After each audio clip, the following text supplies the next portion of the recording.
Hello friends, welcome to Matt Kitchen. Matt কিচেনে আপনাদের সবাইকে স্বাগত। পুরনো বন্ধুদের পাশে থাকার জন্য ধন্যবাদ এবং নতুন বন্ধুদের স্বাগত জানিয়ে শুরু করছি আজকের রেসিপি। এখন কিন্তু হালকা গরম পড়েই গেছে, আর অনেকেই আছেন অমাবস্যা পূর্ণিমা পালন করেন, একাদশী পালন করেন। একঘেয়ে সাবু মাখা না খেয়ে যদি সাবুটাকে এরকমভাবে তৈরি করে খাওয়া হয়, তাহলে কিন্তু এটা বাড়ির ছোট থেকে বড় সবাই ভীষণ আনন্দ করে খাবে, আর একদমই বোঝাই যাবে না যেটা সাবু দিয়ে তৈরি করা হয়েছে।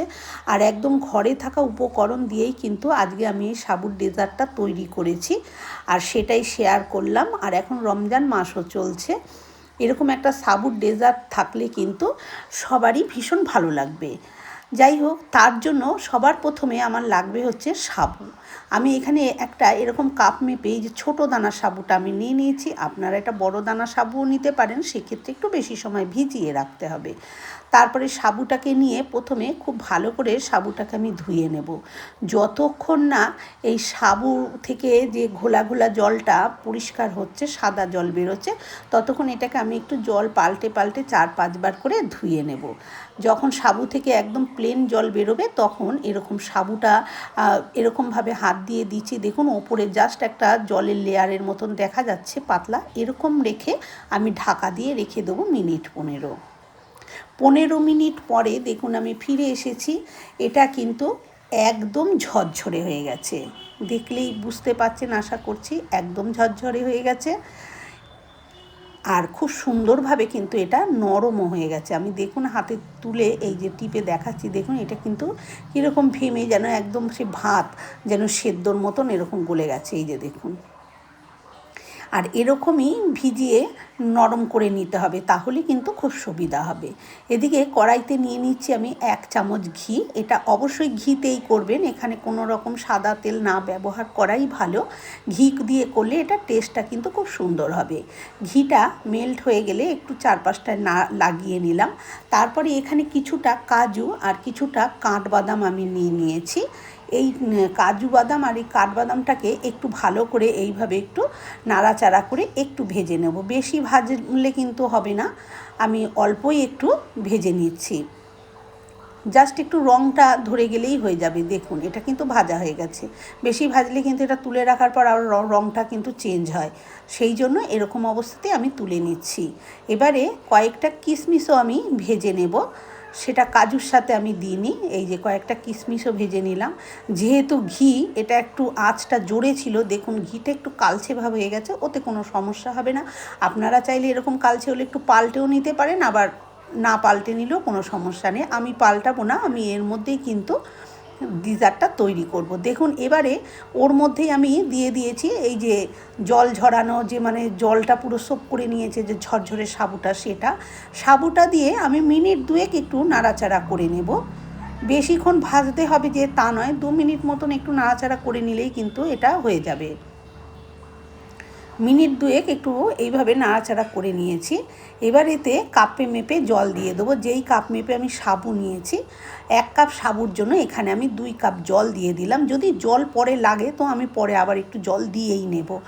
এবারে একটু ফুটতে দেবো। 1 পিঞ্চ মতন এখানে একটু লবণ দিয়ে দিলাম, যেহেতু মিষ্টি জিনিসে লবণ দিলে কিন্তু মিষ্টির স্বাদটা বেশি ভালো ওঠে, তাই আবার একটু ভালো করে লবণটা দিয়ে একটু নাড়াচাড়া করে নিচ্ছি। এইভাবে ফোটালে একটা সময় দেখতে পাবো যে সাবুর দানাগুলো কিন্তু বেশ একটু ট্রান্সপারেন্ট হয়ে যাচ্ছে।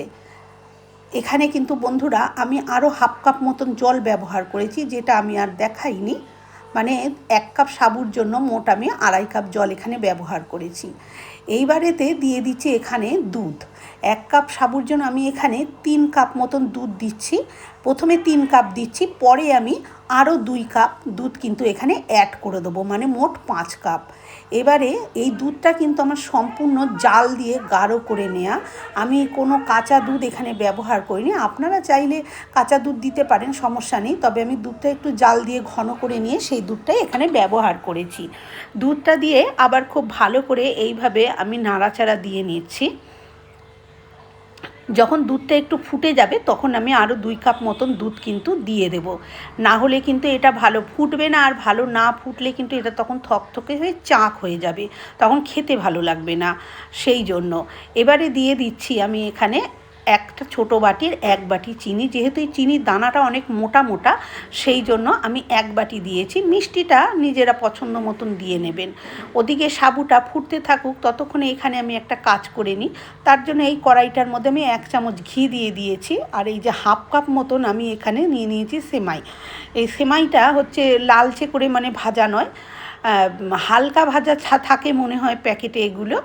যাই হোক, আমি সেই সেমাইটা ঘির মধ্যে একটুখানি কালার করে ভেজে নিচ্ছি, মানে এই যে একদম সাদা মতন আছে সেটাকে জাস্ট একটু কালার করে নিচ্ছি। আর দোকানের যদি ভাজা সেমাই আনেন আপনারা তাহলে আর ভাজতে হবে না, এটা ভাজা ছিল না বলে কালারটা কেমন ছিল বলে আমি একটু ভেজে নিচ্ছি। দেখুন সেমাইটা ভাজা হয়ে গেছে। এবার এই যে এখানে সাবুটা ফুটছে আমি সেইখানে কিন্তু এই সেমাইটা দিয়ে দিচ্ছি। আর এখন দেখুন বুঝতেই পাচ্ছেন যে এখানে কিন্তু এটা কিন্তু মাখো মাখো হয়ে গেছে, মানে জল দুধ বেশি কিন্তু নেই, তাই এখানে কিন্তু দুধটা আমাকে ব্যবহার করতে হবে। তারপরে এটাকে আমি ফুটিয়ে নিয়ে আসছি। মিনিট 2-3 আমি দুধটা দিয়ে দিয়েছি, আরও 2 কাপ দিয়ে আরও 2-3 মিনিট ভালো করে ফুটিয়ে নিয়েছি। দেখতেই পাচ্ছেন এখন কিন্তু এটা অনেকটা পাতলা লাগছে দেখতে। দুধটা দেওয়াটা বন্ধুরা দেখাতে পাইনি, ভিডিওটা স্কিপ হয়ে গেছে কোনো কারণে। যাই হোক, আমি এখানে কিন্তু একটু স্যাফরন দিয়ে দিলাম, মানে হচ্ছে কেশর দিয়ে দিয়েছি। এবার তাতে একটু কালারটা ভালো আসবে। আর এটা হচ্ছে কনডেন্স মিল্ক, তবে এটাও আমি ঘরেই তৈরি করে নিয়েছি। আমার বাইরের তৈরি করা মানে কেনা কনডেন্স মিল্ক নয়, এটা হচ্ছে গুঁড়ো দুধ, পাউডার চিনি আর পাউডার দুধ ভালো মতন জাল দিয়ে খুব গাঢ় করে, মানে 2 কাপ দুধকে হাফ কাপ করে নিয়েছি জাল দিয়ে, সেই রকমভাবে তৈরি করে নিয়েছি। তাই সেখানে যে কাপ মেপে সুজি নিয়েছি হাফ কাপ মতন কনডেন্স মিল্ক আমি দিয়ে দিলাম। আর দিয়ে দিলাম যে কাজু কিশমিশ কাঠবাদাম ভেজে রেখেছিলাম সেটাও দিয়ে দিলাম। দিয়ে এবার ভালো করে ফুটিয়ে নেব। আর এর মধ্যে একটু ফ্লেভারের জন্য আমি এখানে সামান্য একটু এলাচ গুঁড়ো ব্যবহার করব। আপনারা চাইলে দিতে পারেন, না চাইলে নাও দিতে পারেন, বা অন্য কিছু ফ্লেভার যদি দিতে চান সেটাও দিতে পারেন, ভ্যানিলাও দিতে পারেন। আমার কাছে এলাচ গুঁড়ো ছিল, আমি সেটাই এখানে দিয়ে দিলাম। আর এটা কিন্তু বেশ ফুটে গেছে। এবার আমি গ্যাসটা অফ করে এটাকে সার্ভ করে দেখাচ্ছি। এটা কিন্তু ঠান্ডা হলে অনেকটাই জমে যাবে, আর এখন যদি এই অবস্থায় যদি না নামিয়ে নেওয়া হয় তাহলে কিন্তু পরে চাকচাক হয়ে যাবে, সেটা খেতে ভালো লাগবে না। আর এই ডিজার্টগুলো একটুখানি ঠান্ডা হলেই খেতে ভালো লাগে। এবারে এটাকে আমি নামিয়ে নিয়েছি। বন্ধুরা, আমার আজকের এই ডিজার্ট রেসিপি মানে সাবুর ডিজার্ট রেসিপি কেমন লাগলো কমেন্ট করে অবশ্যই জানাবেন। ভালো লাগলে একটা লাইক দেবেন, আর আমার চ্যানেলে নতুন বন্ধু হয়ে থাকলে চ্যানেলটি সাবস্ক্রাইব করে নেওয়ার অনুরোধ রইল। পাশে থাকা বেল আইকনটা অবশ্যই প্রেস করবেন, কারণ আমি যখনই কোনো নিত্য নতুন রেসিপি শেয়ার করব নোটিফিকেশান আপনাদের কাছে পৌঁছে যাবে সবার আগে। এটা আমি একটা অন্য পাত্রে সার্ভ করে দেখাচ্ছি। দেখুন এটা দিয়ে এখনও কিন্তু ধোঁয়া উঠছে, ভালো গরম আছে। আর এটা যখন ঠান্ডা হবে তখন আরেকটু জমে যাবে। আর যারা এইরকম খেয়েছেন তারা তো জানেন, যারা খাননি তারা অবশ্যই একবার ট্রাই করে দেখতে পারেন। আজকের মতন এই পর্যন্ত। ভালো থাকবেন, সুস্থ থাকবেন।